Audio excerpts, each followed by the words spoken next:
So to structure our debate, we have put two key questions to you. Firstly, how can we strengthen the role of young people as relevant stakeholders in decision-making processes, and focusing particularly on young people with fewer opportunities? Secondly, how can an impact assessment of EU policies with a specific youth perspective contribute to addressing the challenges that young people are facing now and will face in the future? So to start with, I would like to invite Christiana to take the floor as regards the measures being taken by the European Economic and Social Committee to involve young people in its work. Thank you very much. Indeed, our president is Maria Rodriguez Alcazar. She is Spanish. Thank you once again to the Spanish presidency for arranging the discussion on the crucial topic of the youth mainstreaming, and for, of course, inviting us to be here to contribute as a European Youth Forum. Youth mainstreaming is not a new concept. Both the current EU youth strategy but also the previous call for the mainstreaming of youth into all policies. Also a reminder that this is the fourth objective of the European Year of Youth, and for a good reason. As young people, we have the longest to live with the political decisions made and policies designed of today. And we also face particular challenges, but also opportunities, just as a result of our age. And we therefore need to find suitable ways to include our youth perspective. So as young people, we are not an afterthought, but we are a central consideration when new laws are made across all policy fields.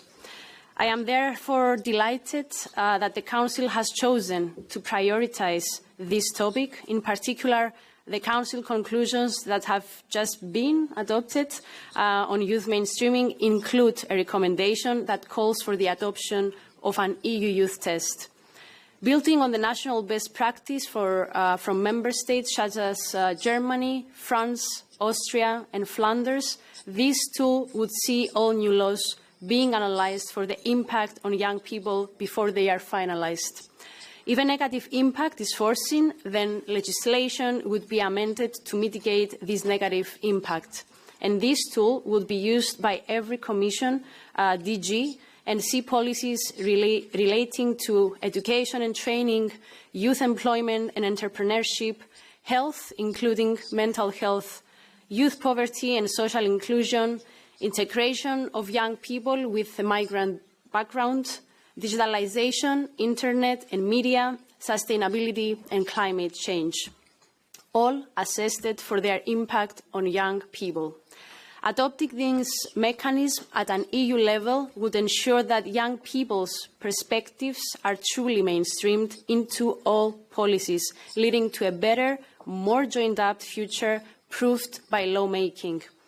A huge thank you once again to the Spanish presidency for promoting the work on these Council conclusions, and of course to the whole Council, including the current trio, for your support.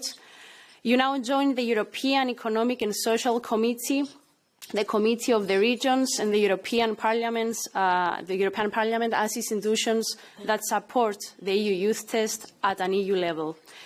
And also the European Economic and Social Committee is even piloting the application of an EU Youth Test in its own work. And I would like to thank President of the committee, Mr. Oliver Robke, for his personal commitment here. Now the other institutions have spoken. It is up to the Commission, of course, to act. I therefore hope to see that the upcoming communication on the legacy of the European Year of Youth, a strong commitment to be delivering on the promises made young people during 2022 are hinted by the Commissioner at today's, of course, breakfast exchange. And we are very happy that we've heard that by the Commissioner. Young Europeans, we deserve an ambitious mechanism that allows every year to be our year. We deserve to know that the EU is always taking our concerns seriously and we are implementing together solutions. And we deserve this objective of mainstreaming to finalise, be achieved. And we deserve, indeed, an EU Youth Test. Once again, thank you for having me.